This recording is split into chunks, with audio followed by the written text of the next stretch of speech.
Todo mundo, um dia, já brincou de construir castelos de areia. E às vezes, quando despejamos areia no monte, ela acaba formando figuras geométricas. Por trás dessa brincadeira, se escondem conceitos interessantes de geometria plana e espacial. Podemos explorar esses conceitos através de um experimento muito simples. Vamos lá? Os alunos vão precisar de papelão, areia, de preferência fina e bem seca, tesoura, régua, compasso e jornais. Com o material em mãos, a sala deve ser dividida em duplas ou trios. Assim, a construção dos polígonos será mais rápida e menos cansativa para os alunos. Mas atenção, a organização dos grupos é fundamental. O próximo passo é desenhar as figuras no caderno, de acordo com as medidas indicadas no anexo da folha do aluno e recortá-las. É importante que os moldes sejam seguidos à risca e que haja muita atenção com a precisão, a formação dos ângulos retos e o tamanho dos lados, principalmente nos casos do quadrado e do retângulo.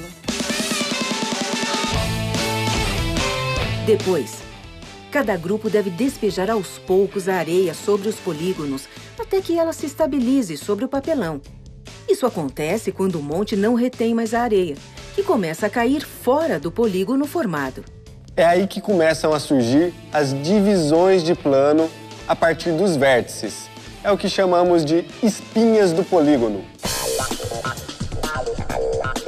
É importante que os alunos identifiquem essas divisões, observando o monte de areia atentamente, tentando entender o motivo de seu surgimento para finalmente conseguir prever sua formação sobre qualquer figura poligonal. No anexo, há uma sequência de polígonos que deve ser seguida.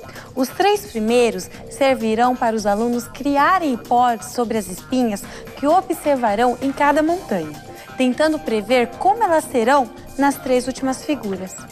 A primeira figura será o quadrado.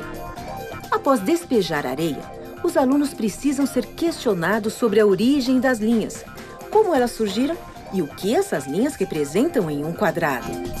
É bem provável que eles achem que a linha é a diagonal do polígono, o que no caso do quadrado é verdade, mas ainda é uma dedução precipitada. O mesmo acontecerá para o retângulo e para o triângulo. É aí que a teoria da diagonal cai por terra. Não existem diagonais no triângulo. Depois, os grupos devem avaliar o que há em comum nas linhas observadas nas 3 montanhas. Antes de começar a montar as 3 últimas figuras, os alunos devem tentar prever como serão as espinhas. No final de cada etapa do experimento, os alunos devem anotar a comparação entre as suas previsões e o resultado obtido. Assim, poderão refletir sobre as escolhas que fizeram e chegar a muitas conclusões. Quando despejamos areia sobre um monte, a tendência é que ela deslize sobre o lado mais inclinado. Portanto, o monte se estabilizará quando a inclinação nas 2 direções for a mesma. Podemos ainda constatar, por congruência de triângulos, que as inclinações são iguais. Quando a projeção da altura divide a base em segmentos iguais, ou seja, quando a altura é a mediatriz. Se olharmos para o retângulo, por exemplo, especificamente para um determinado vértice, veremos qual ponto da espinha é equidistante a 2 arestas do polígono, onde A e B são as arestas equidistantes, ou seja, os comprimentos dos segmentos A e B são iguais. Assim, os triângulos assinalados na tela são triângulos retângulos com hipotenusa comum e catetos iguais. Portanto, são congruentes. E a reta R é a bissetriz do ângulo correspondente ao vértice.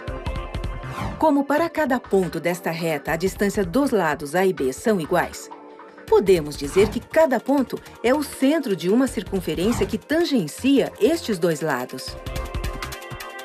O mesmo acontece nos outros vértices, como mostramos na tela. Se partirmos dos vértices P e Q ao longo da espinha do retângulo e em cada ponto construirmos a circunferência máxima centrada neste ponto da espinha e contida no polígono, obtemos, a partir de cada um dos vértices, família crescente de círculos, até que seus centros coincidem no ponto de bifurcação da espinha. E, neste caso, a circunferência é tangente a 3 lados do polígono. Dessa discussão, podemos concluir que a espinha de um polígono é o lugar geométrico formado pelos centros das circunferências que tangenciam 2 ou mais lados do polígono.